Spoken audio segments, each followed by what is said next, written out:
within DecoNetwork, you can easily assign a production status. So if you go into production, you can select individual orders, or first you could filter by different parameters. So maybe we'll filter by the process screen printing, in which the production status is artwork not ready.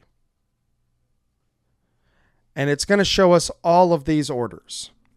And what that allows us to do is potentially bulk update them with a new status. Maybe the screen room said, hey, you see all of these jobs right here? We just made the screens for them.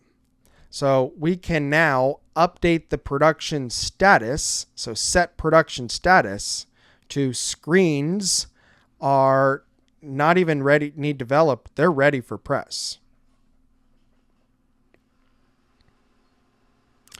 So it's really that easy. You can select individual orders and update the status in bulk, or I could go into this individual line item, update the status here. Hey, this one, again, ready for press and setup. So you could do them in bulk. You go into an individual order.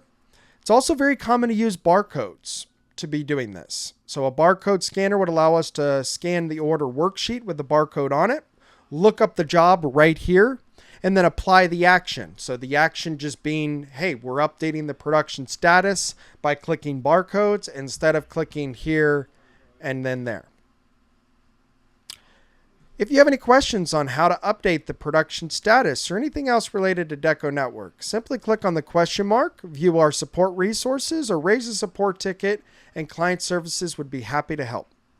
Hopefully you find this video helpful, and thank you for watching.